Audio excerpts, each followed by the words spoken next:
Away from Pella, let's move straight to another conversation.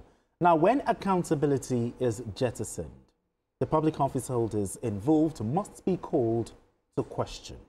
The Economic and Financial Crimes Commission, EFCC, did exactly that. After some questioning, the EFCC has released former Sokoto State Governor Senator Aminu Waziri Tambuwal on administrative bail.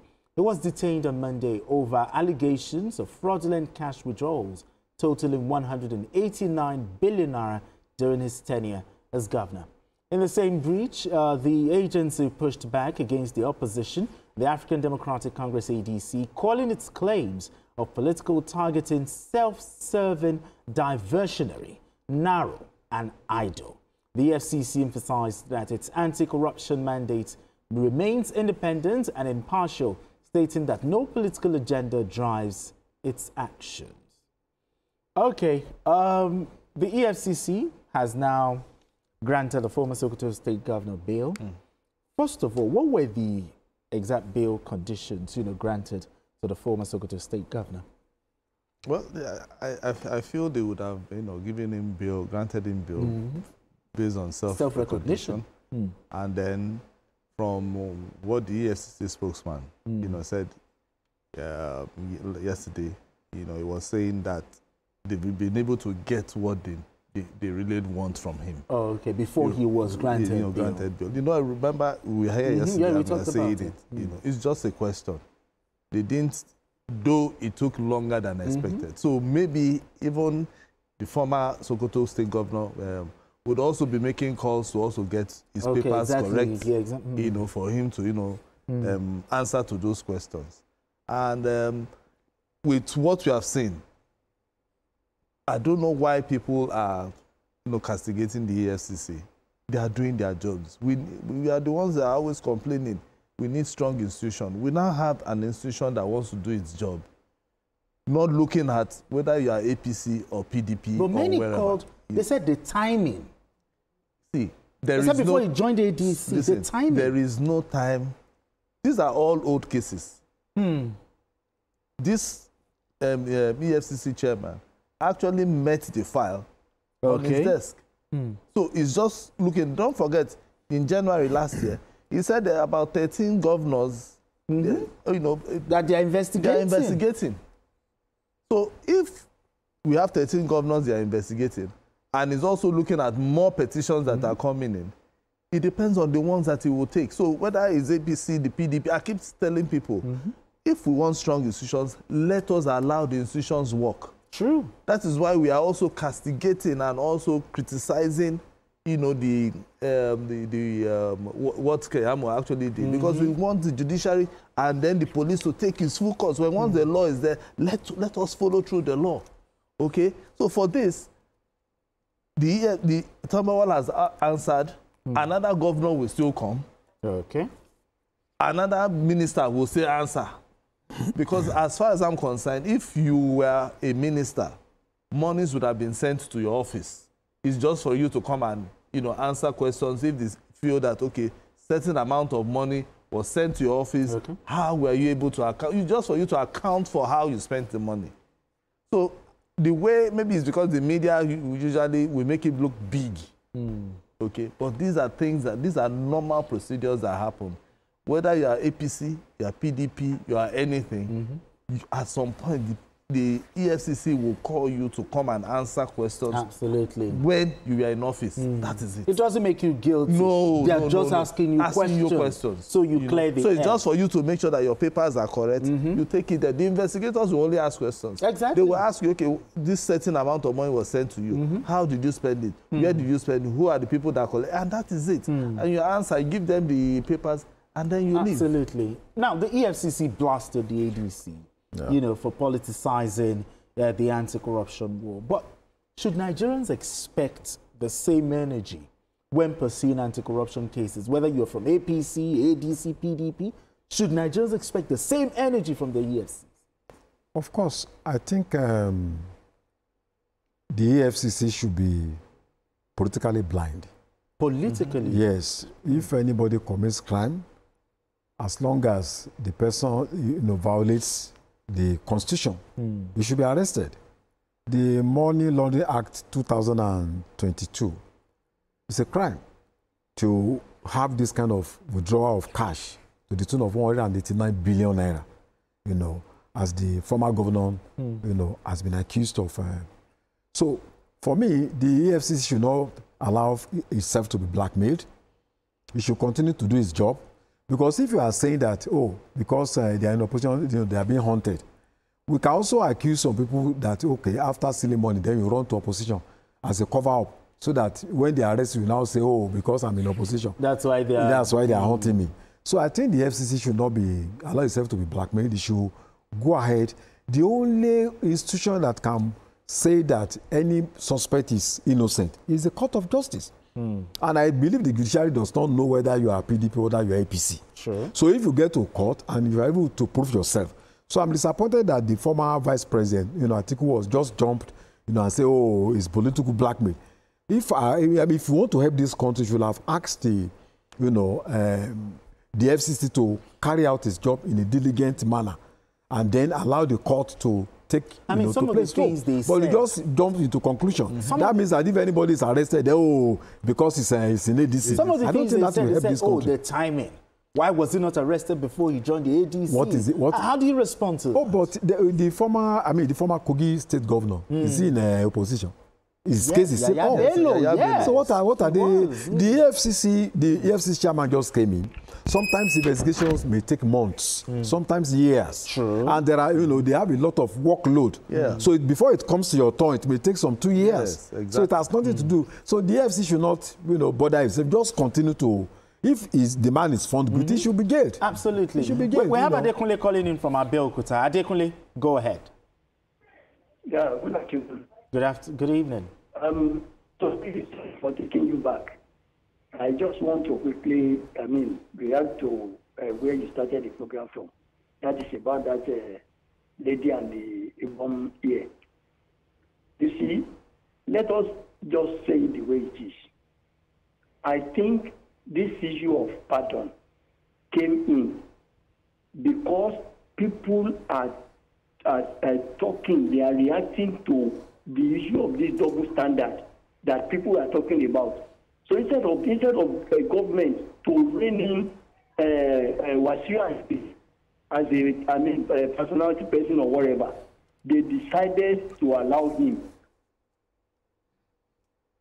All right, thank you very much. Appreciate you. Even though we finished that conversation, we've moved on to, we moved past that. But still talking about this. Because this back and forth, the opposition complaining that why are you targeting us?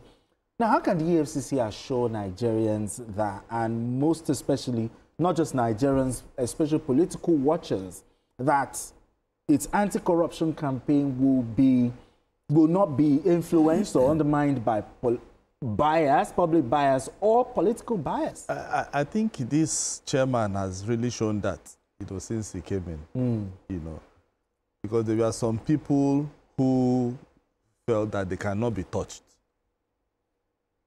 During Yaya Bello's time, he said if he does not go ahead, he will resign. Yeah, he said that. And he said it. And since then he has been going ahead with his job. If you look at it, he's not that kind of a media friendly person that you see him all the time in the media. He will just make sure that his investigators are doing their work. And they've been doing it. He has tons and tons of files to look at. When once people come out and begin to say, oh, he's not doing his job or he's selecting, it is part of this big manism. Oh, okay. That is it. Because some people feel, I was a former governor, why should you prosecute me? Why do you do your voice like that? Why should you prosecute me? No. Yes. You are a former governor, but the people also want to know how you spent money. True. Your people want to know how you spend money because you are there for a particular time. Exactly. You are a minister. The people also want to know how you spent money. So, all right, we have a caller calling in from London. Yes, I've been holding on. I'm using this call is costing me £1 a minute. All right, I rush myself. Yes, what I want to say is this. Remember, I want to take you back to James Ibori when James was charged to call for corruption on many allegations, he was free. The discharge acquit him. But the moment he come to UK here, on the same charges, he went to prison. So this signal, one should believe. If you come to abroad, everybody has known now, all the people here have known. So you should be careful that he's free in Nigeria. If you try something minor here, he might even that punishment, he might serve it overseas. All right. So they are not doing me favor at all. All right. They repent. Okay, thank you so much. Appreciate you. Because we should get to a particular point whereby, when once people get into a position of authority, power, they should be able to. They should be afraid to dip their hand because in they're the cookie holding jar. it in trust. Yes, of course, because that EFCC was set up with taxpayers' money, and EFCC, okay, if they were set up with taxpayers' money, they are also the ones looking at what you are doing with our money. Exactly. That is their work. Yeah. So whatever you do with our money, whether EFCC, you are from the ruling APC party or PD, whether it was before or now, you understand? EFCC will just say, okay, fine, Oga, you were there with our money. How did you spend it? That is the question. So I'd let people. I've heard so many people, including some presidential hopefuls, saying that they are trying to enchant them. Is this? No, leave that. Because at some point, if God willing, you are a presidential candidate, you will still say the same thing. Will you be telling the EFCC, oh, don't go after my people? That is what it means. Yeah. Absolutely. That is as simple as that. Actually, this is not the first time the EFCC has made discoveries, such as this. Yeah. But how confident are you that the EFCC will pursue this case to a logical conclusion? Well, knowing the current chairman, I believe that he will do just that. I mean, based on what we have seen. And I think we have been lucky to have really effective EFCC chairman. That's the truth. Largely, not all of them. And I think this is another very good person that we are having. And I also feel that what Nigerians should be talking about is, look, take this case to court. I want to see the evidence. Exactly. It's not to be saying that, oh, opposition. In fact, go there and let's watch the court process. And I think we should also take note of one thing. It was governor 2015 to 2023. So, and that's the problem with corruption in Nigeria. This 189 billion naira was not withdrawn by him alone in one day.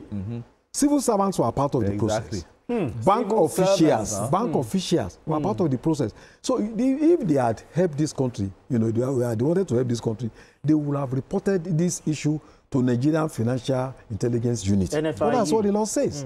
So these funds were withdrawn over a long period of time. For 6 years. For many years. And nobody raised any flag. So I expect the EFCC to also extend the dragnet to those collaborators in the banking sector and also in the civil service. Because we are bleeding, from the impact of corruption. Nigeria loses about $18 billion every year to corruption, according to the Center for Economics of Africa. So it is the root cause of poverty, misery, even terrorism, hunger, and the mystery that we all go through this country. EFCC prosecutors who mishandle cases, whereby at the end of the day, you will never have a perfect institution anywhere in the world. But we need to keep on trying. I'm aware that, we all know that there are sanctions being placed. Some of them are being sacked. Some of them it's not going to happen in one day. Yeah, they are doing it. Yes, but I think we should support the EFCC. Whatever it is going to cost us, we should not bring down this organization. Just imagine a country without the EFCC. It will be terrible. So we need to support the organization, give support, and in whatever way we can as media people, so that let the EFCC do its job. And then our own is to wait for what the judiciary and not read political minutes into, Exactly. I mean, but are you confident that this matter will reach a logical conclusion? No, of course. And people should also understand, because I know some people, when once they see, that particular minister is driving one big SUV, the governor is...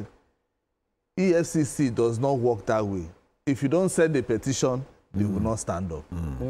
So have your petition, write it, and I'm very sure there are tons and tons of petitions. So it depends on the one that the chairman will look at and then be able to assess. So write the petition, send it to them, and then from there, for this particular case, it depends on what the investigators would have asked him.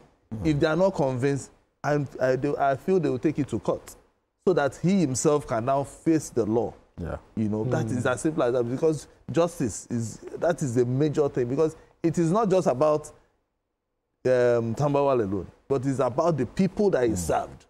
Yeah, the Sokotos, because they are the ones that have been shot. Oh, yeah, exactly. Sure. It is about the people that he served. So if the EFCC is doing this, they are doing it on behalf of the Sokoto people. The Sokotos. You understand? So his EFCC will prosecute that case on their behalf and take it that way. So people should chill, let the investigators bring out their findings, and if they are not satisfied with the answers he gave, I'm very sure they will take it to court. Now, for the prosecutors, just like what I asked him, you know, so this is not the first time we've seen prosecutors who would just mishandle cases whereby, you know, and they just make a mess of themselves in court. What should the EFCC be doing to make sure that the prosecutor that will handle this case, they have everything, cast eye on evidence, you know, to drive it to a logical conclusion? Even if you think that you have cast eye on evidence, sometimes human factor can come in. So many things can come in. Human but I want to believe. Not come in with but I want to believe. I want to lives. believe that they have everything, you know, in place before they start to say, okay, they've invited him and then they want to prosecute him. You understand?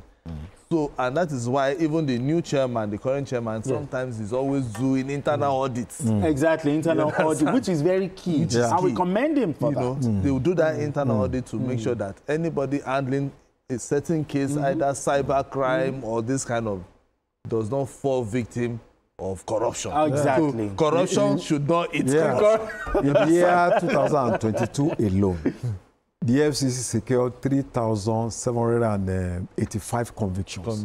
Yeah, in the year 2022 alone. So we are really making progress. But we want more convictions. Politically exposed persons, convictions. But anyway, Adewale Adeoye, thank you so much for doing this with us. Appreciate it. Asuko James, yet again, we had to drag you to the table. Thank you so much for doing this with us. And that's it on Journalist Hangout today. Join us tomorrow for another episode of the program.